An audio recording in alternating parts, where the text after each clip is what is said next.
தினமணி நேயர்களுக்கு வணக்கம். T20 உலகக்கோப்பையில ஒரு வெர்ச்சுவல் குவார்டர் ஃபைனல் கேம் தான் நடந்ததுன்னு சொல்லலாம். India versus west Indies. India ஜெயிச்சா இந்தியா செமிஃபைனல், வெஸ்ட் இண்டீஸ் ஜெயிச்சா வெஸ்ட் இண்டீஸ் செமிஃபைனல் அப்படின்ற நிலைமையில இந்தியா வந்து ரொம்ப ஒரு கம்ஃபர்டபுளான வில்லுன்னே சொல்லலாம். ஸோ அந்த மாதிரி வின் பண்ணி செமிஃபைனல் போயிட்டாங்க.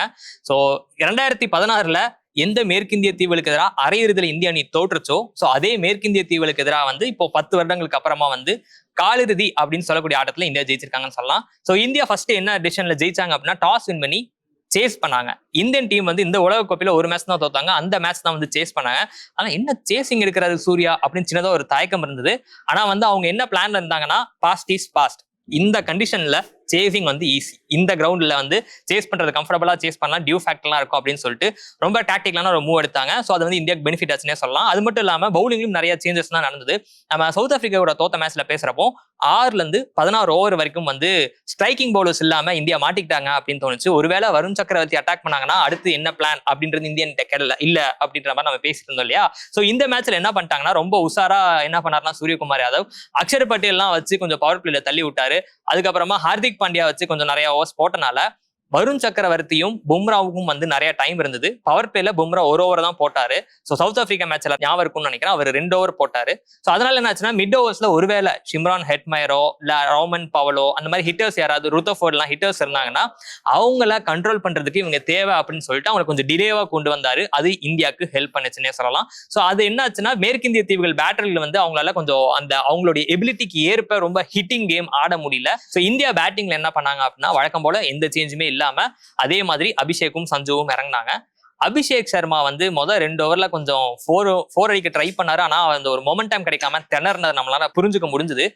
எந்த விதத்திலையும் அது இந்திய அணிக்கு அழுத்தமா மாறிடக்கூடாது அப்படின்றதுக்காக சஞ்சு சாம்சன் ஒரு புது அவதாரம் எடுத்து ரன் ரேட்டை நான் பாத்துக்கிறேன்னு சொல்லிட்டு அபிஷேக்குடைய பிரஷர் அப்படி தான் தலையில ஏத்துக்கிட்டாரு. ஸோ அதுக்கப்புறம் இஷான் கிஷன் வந்தாரு, சூர்யா வந்தாரு, எல்லாரும் அவுட் ஆனா கூட எந்த பிரச்சனையும் இல்லை நான் பாத்துக்கிறேன்னு சொல்லிட்டு கிட்டத்தட்ட ஒரு 26 பால்ல அரை சதம் அடிச்சாருன்னு நினைக்கிறேன் சஞ்சு சாம்சன். அவங்க சஞ்சு விளையாண்ட விதம் என்னன்னா இது வரைக்கும் பார்த்த சஞ்சு இல்லாம புதுசா ஒரு சஞ்சுவை நம்ம பார்க்க முடிஞ்சது. அவ்வளோ ஒரு மாதிரி காமா அவர் ஒரு ஷெல்லுக்குள்ள இருந்தாரு. பெருசா ஒரு மாதிரி ஸ்மைல் பண்ண மாட்டாரு, அங்க என்ன இங்க என்ன அப்படிலாம் இல்லாம ஃபுல் ஃபோக்கஸ்டும் வந்து கேம்ல இருந்துன்னே சொல்லலாம். அந்த அளவுக்கு ஒரு ஷெல்ல இருந்து இந்த சேஸை நான் லீட் பண்றேன் அப்படின்னு லீட் பண்ணாரு. ஹாஃப் செஞ்சுரி எடுத்ததுக்கு அப்புறமா வந்து திரும்பவும் மார்க் எடுத்து முதல்ல இருந்து நான் ஆடுறேன், இது ஹாஃப் செஞ்சுரி எடுத்துட்டு என் வேலை முடியல அப்படின்னு சொல்லிட்டு கடைசி வரைக்கும் போகணும்னு சொல்லிட்டு போனாரு. 2 முக்கியமான இன்னிங்ஸ் வந்து நம்ம இந்த இடத்துல பேசியானும். சஞ்சு கூடவே வந்து ஒன்று வந்து திலக் வர்மாவோட பொசிஷன் வந்து 3வது அப்படின்னு பேசிட்டு இருந்தப்போ அதுல ஃபார்ம்ல இல்ல. ஆனா போன மேட்சும் சரி இந்த மேட்சும் சரி அட்டகாசமான ஒரு ஆக்சிலரேஷன் கொடுத்தாரு நம்ம திலக் வர்மா. அது வந்து இந்திய அணியோட ரன் ரேட் பிரஷரை கொஞ்சம் கம்மி பண்ணிச்சு. சஞ்சுக்கும் அது வந்து ஹெல்ப்ஃபுல்லா இருந்தது. அவரும் கொஞ்சம் கியர் மாத்தி ஆடி கடைசி வரைக்கும் போகணும் அப்படின்ற ஒரு கேம் விளையாண்டாரு. சூரியகுமார் யாதவ் அவுட் ஆனே தான் அந்த பயம் இருந்தப்பதான் வந்து திலக் இது பண்ணது நமக்கு ஒரு நல்ல ஒரு சப்போர்ட்டிங் ரோலா இருந்தது. கடைசியில கொஞ்சம் ஈஸியா ஜெயிச்சிருக்கலாமே அப்படின்ற நேரத்துல வந்து ஹார்திக் பாண்டியா அவுட் ஆனது கொஞ்சம் ப்ரெஷரா இருந்தது. பட் ஆனா சிவம் துபே வந்து நம்ம சொல்லி ஆகணும், பல முறை நம்ம பேசியிருக்கோம். சிவம் துபே வந்து குட்டி குட்டியா இங்க விளையாடிட்டு போவாரு. அது வந்து நம்ம பெருசா பேச மாட்டோம். ஆனா அவருடைய நாக் வந்து அவ்வளவு இம்பார்ட்டன்ஸா இருக்கும். டக்குன்னு இந்த 2 ஓவருக்கு 18 நோ சம்திங் கிட்ட தேவைப்படுற நேரத்துல ஹார்திக் பாண்டியா ஒரு டாட் பால் அப்புறம் விக்கெட் ஒரு மாதிரி பிரஷர் நமக்கு மவுண்ட் ஆயிரும். என்னடா அது ஐயோ என்ன டென்ஸா போகுது அப்படின்னு நினைச்ச நேரத்துல அழகா வந்து கூலா ரொம்ப பெரிய பிரஷர் ரிஸ்க் எதுவும் எடுத்துக்காம 2 பவுண்டரி அடிப்பார், முடிஞ்சு அவ்வளவுதான் கேம். ஸோ அதுல வந்து கேம் சீல் ஆனனால சஞ்சு சாம்சன் வந்து கொஞ்சம் கடைசிக்கு அது ரிலாக்ஸாவே இருந்தாரு. சஞ்சு எந்த அளவுக்கு ரிலாக்ஸா இருந்தாரு அப்படின்னா இந்தியாவுக்கு என்னங்க சேசிங் ஒரு 50 பாலுக்கு ஒரு 35 ரன் தானே வேணும். ஸோ அந்த மாதிரி விளையாடிட்டு இருந்தாரு. ஆனா அப்படி இல்ல, ரன் ரேட் வந்து கிட்டத்தட்ட 10 கிட்டே இருந்தது. அது எதுவும் அலட்டிக்காம நம்ம இந்த கேமை சேஸ் பண்ண போறோம், நம்ம கேமை சீல் பண்ண போறோம் அப்படின்னு சொல்லிட்டு அது பொட்டன்ஷியலாவே வெளிப்படுத்தினாரு. சஞ்சுவோட பொட்டன்ஷியல் என்னன்றதை எல்லாருக்குமே ரொம்ப நாள் கேள்விக்கு எழுப்பிட்டே இருந்தாங்க. ஸோ அதை வந்து அவர் தீர்த்துட்டார் அப்படின்னே சொல்லலாம்.